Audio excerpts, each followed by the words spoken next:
What is up, guys? Thanks for tuning in to the next episode of the Three Peaks Fitness Podcast. I'm Coach Mark. I'm Coach Lynette. And today we've got fiber for you.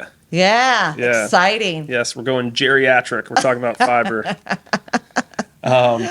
But it is the secret to health. It really is. It really is, yeah. You see all kinds of commercials. Your doctor, more fiber, more fiber, more fiber. And we normally think of it as something that only old people have to worry about. Mm-hmm. We associate it with, being regular. Yeah. But there are so many other health benefits that aren't really talked about. No. And the whole regular thing, that's one of the short-term benefits of fiber. Yeah. But there's a lot of long-term benefits of fiber that we don't even talk about. Yeah, but we're going to talk about it later on in this podcast. Yeah. And it's serious. Fiber is very serious.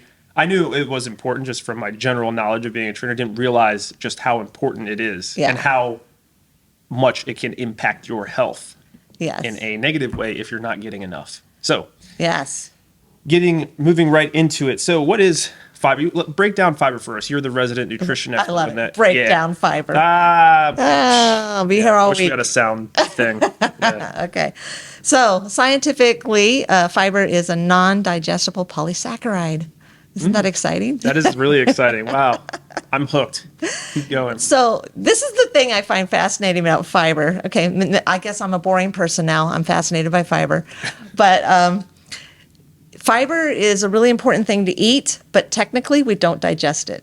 Mm-hmm. So what I think it acts like is like when you're trying to clean out a bottle and you use one of those round scrubby brushes. Mm-hmm. So to me, that's like fiber for your body. It is.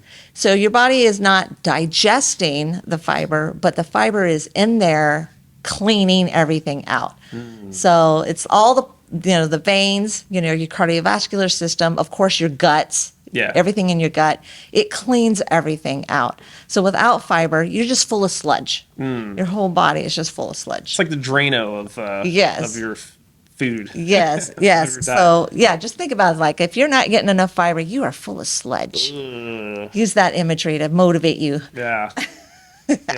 Where's my Benefiber? In your veins and in your gut. Yeah, so that's what you need. So the reason why fiber is so important is it helps to prevent a lot of diseases. It is made of, think of a plant. What makes a plant be able to stand up? The cell walls, right? And so fiber is all the things that make a tomato plant be able to stand up. Or to an extreme example, a tree, right?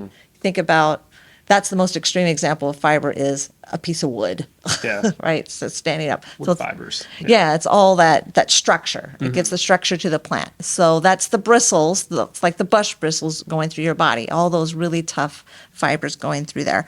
So, diseases that you can prevent by eating enough fiber is obviously colon cancer. You've probably heard of that one before.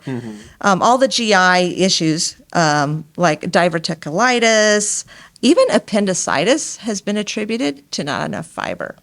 But then when you go from the GI tract to the cardiovascular system, now you're getting into high cholesterol, diabetes, because of the fiber helps you regulate your sugar.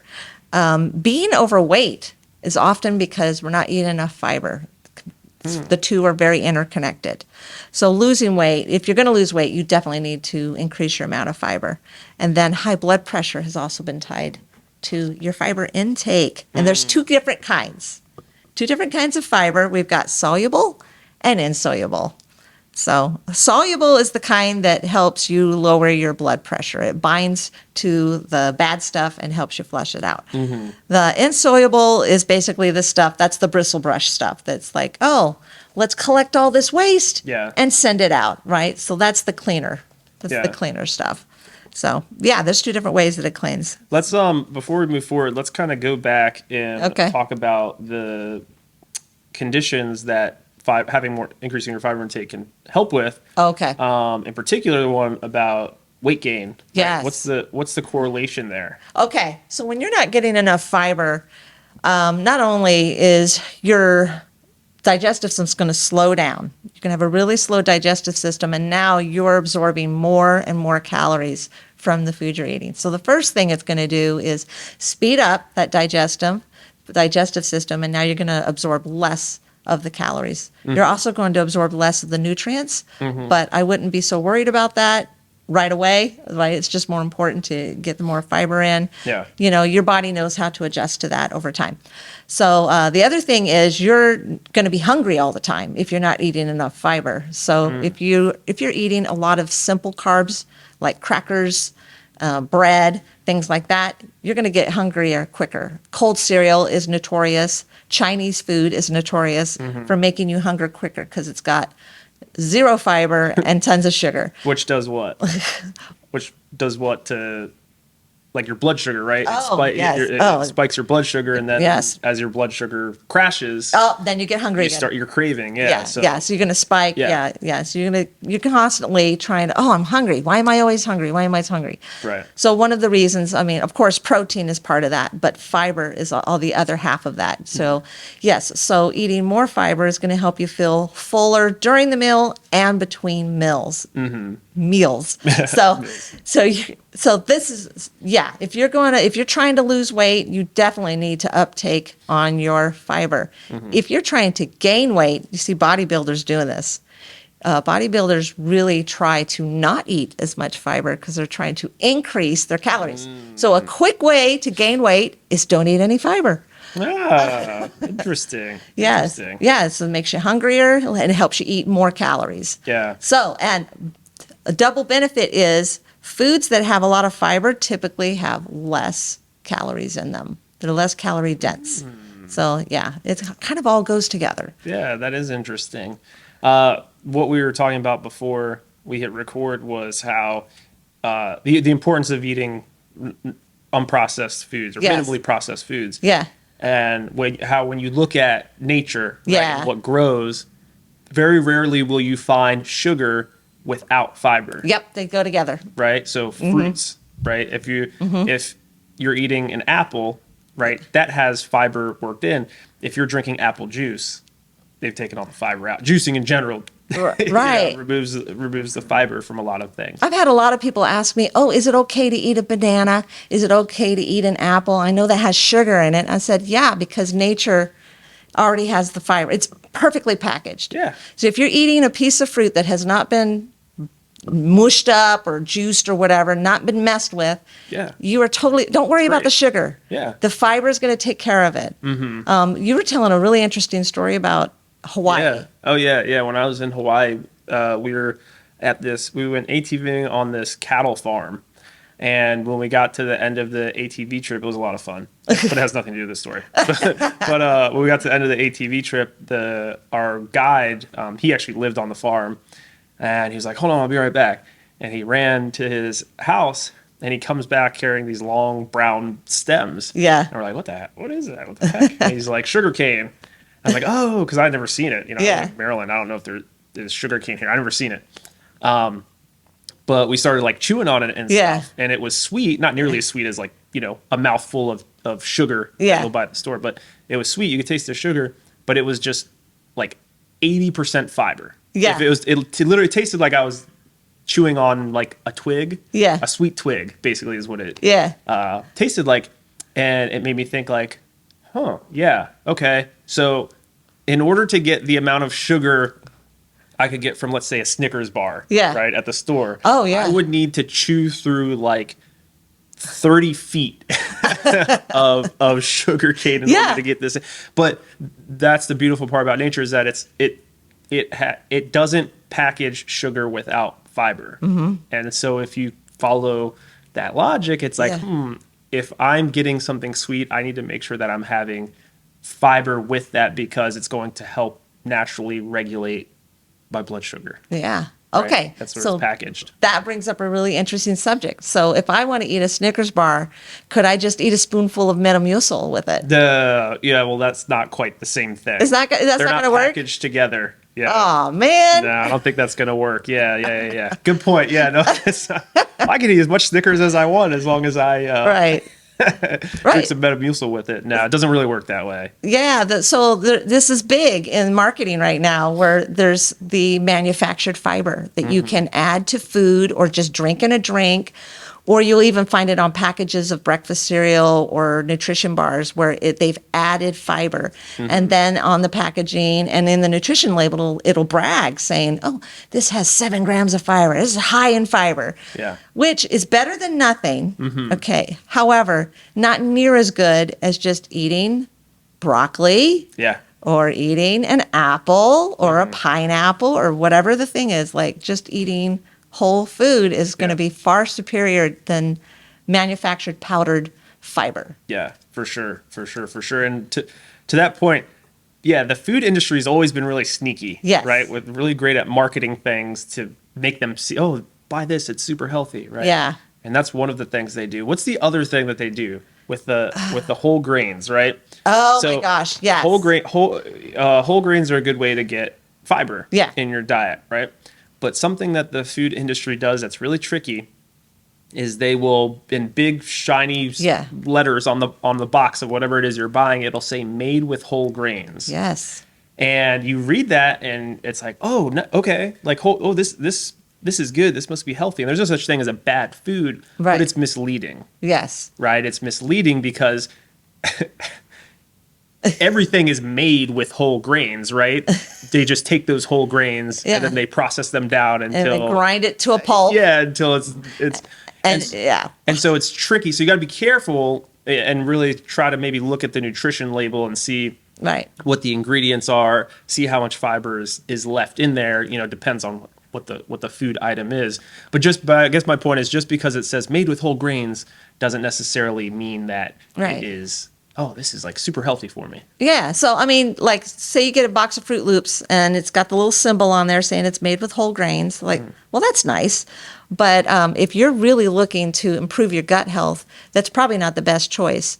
If you have a condition where you're sensitive to, whole grains or something, maybe the Fruit Loops is just what you need at that time. But if you're really looking to improve your fiber intake and your motility in your gut health, then go buy some brown rice and cook that and eat that. Or just eat the whole grain. It's not complicated. It's not fancy. It's I always like to say one of the best things you can do is just eat things that are one ingredient. You can combine those ingredients yourself to make something tasty, but just try to eat things that are one ingredient. Yeah. Just get some wild rice, brown rice, or whatever. Yeah. So that's what you're trying to just be aware that if it things that have a nutrition label on them typically have been processed. Typically, I'm like brown rice, of course, has a nutrition label on it, but So that's something to keep in mind is the dietary, manufactured fiber. So here's the problem is a lot of people think they get enough fiber because they're like, oh, well, I bought that product that has the whole grain and I eat this nutrition bar in the morning and that's, or I eat this bran muffin, And so they think, oh, I'm getting about 15, maybe 12 grams a day. I'm good. But that is not enough. So you can cut your risk of cardiovascular disease in half by just doubling that. So if you just double that grain intake. So, and if you don't have time, like most people, to sit around and count how many grams of fiber you're getting in a day, then just make sure that you're eating the whole minimally processed foods. And so just kind of don't eat as many of the Nutri-Grain bars or those things, what I call the fake nutrition, health food. Fake healthy stuff. Yeah, those foods, I eat those sometimes too, but those are just things that you eat in a pinch. They're not what I depend on day to day. So that's something to keep in mind. So that number, 73% of people who eat below 20 grams of fiber a day think they're eating the right amount. And that's probably due to the marketing industry. Yeah. So. Yeah. So let's talk about, we know fiber is important. Right. We know the two different types. What are some good strategies to incorporate more fiber into your diet? Okay. So something I do is snacks are an easy way to do this. We don't need to snack as much as we think we do, but when you do decide to have a snack, think about that sugar cane. Like, okay, I'm going to have a whole apple. And instead of having peanut butter, have whole peanuts. Like take whatever that favorite food is. Like, oh, I love blueberry Nutri-Grain bars. Oh, I go buy some blueberries. Just buy the whole version of it and just pack that. And the nice thing is it's the portable. Yeah. Right? Right. Whole grain foods are very portable. I mean, brown rice is a little tougher. Yeah. But the fruits are packaged to travel. Yeah. So it's amazing how it's done that way. Yeah. So just make sure that you're eating a few whole grains. Like you don't need a ton of whole grains, but when you do eat them, make sure that it's the whole grain and not just powder, like white flour. Yeah, and to just give people an idea of, the amount of let me silence my computer. Just to give people an idea of how much fiber you're looking at. Yeah. So I just pulled up a website real quick. Healthline. Okay. I don't know how true it is. I'm assuming it's pretty accurate. But so, for instance, pears, 3.1 grams of fiber. Avocado, 6.7 grams of fiber. An apple has 2.4 grams. Raspberry, 6.5 grams of fiber per serving. Banana, 2.6. Let's see. Look up strawberries. Yeah, strawberries have 2 grams of fiber. Nice. And then beans and legumes are those are the big ones, right? Those are the big boys. Yeah, so, beans. Let's see. Lentils, 7.3 grams. Kidney beans, 6.8 grams. Split peas, 8.3 grams. Yes. Yeah. Chickpeas, 7 grams of fiber. Oats have 10 grams. Popcorn, 14.4 grams. Yes. Okay. Yeah. And almonds, 13.3 Almonds are very fibrous. Then this is per 100 grams. Okay. I'm sorry, this is not per serving. This is per 100 grams. So yeah, that just kind of wow. And chia seeds, 34 grams. I know chia seeds have a ton of fiber, but you have to eat a lot of those to Yeah. So we were talking about nuts before. When people, when you hear the listing like, oh, to get fiber, you need whole grains, fruits and vegetables, and nuts and seeds. And I feel like everyone hears blah, blah, blah, blah, blah, blah, blah, nuts and seeds. Yeah. And they're like, oh, I'm going to go eat pumpkin seeds and walnuts and almonds and peanuts and cashews. And they just go get the Planters can of the honey roasted. Right. And just go to town. I need more fiber. Yeah. This is my fiber. I'm like, no. Yeah. Right. Nuts need to be eaten in small amounts, like a teaspoon or a tablespoon at most of nuts. Right. So you want to be getting more of your fiber from vegetables. Yes, I said it. I said the V word. Yeah. Vegetables. You'd be eating more vegetables and more dry beans. Yeah. Well, you bring up a good point, right? I guess the goal is to get your fiber from a wide variety of sources. Yeah. Don't say, I need more fiber. I'm just going to now eat a handful of almonds twice a day, every day. Not that there's anything wrong with almonds, but the goal shouldn't be just to simplify and say, this is where I get my fiber from, because there are different types of fiber. Even underneath the umbrella of soluble and insoluble, there are different types of fibers that we didn't really go into. It's very complicated. Yeah. But, so you want to make sure that you are getting your fiber from a variety of sources, from your vegetables, fruits, nuts, seeds, beans, legumes, that sort of thing. Yeah. Go for variety over just focusing in on one type. I'm just going to eat peanuts. I'm good. Yeah. Yeah. And that will put you in a better position because a lot of these studies that we looked into where fiber is helping combat these chronic diseases, it's a result of different types of fiber typically being the main contributor towards, offsetting those types of diseases. Oh, yeah. I know in particular, colorectal cancer. Yeah. There are different types of fiber appear to have different effects on the different subtypes of colorectal cancer. Oh, okay. So, yeah, your best bet is to just get a wide variety of fiber. Yeah, get as many different colors and textures of vegetables as you can. Lots of different fruits. Yeah, and doing things. Yeah, like you already said, remove if you instead of going for the juice, right? Go for the whole fruit, right? Incorporating whole grains as much as you can in place of the white rice, the pasta, the white bread. flour. Yeah. Adding nuts and seeds to your diet. If you're a cereal person, try to go for cereal that has whole grain as the first ingredient on the list, right? Snack on things like veggies, fruits, and nuts in place of chips and crackers, and of course incorporating beans and legumes a couple times a week. But like we always say, this doesn't mean overhaul your life completely. Right. Right. Take it in small steps. Yeah, especially when it comes to fiber intake. You really need to take your time. You have to pace yourself because, if you're like, oh, I'm going to go for it, I'm going to eat fiber, you can make yourself sick. Oh, yeah. Yeah. So I've heard of people that went overboard, like they're eating the standard American diet of white flour and white potatoes all the time.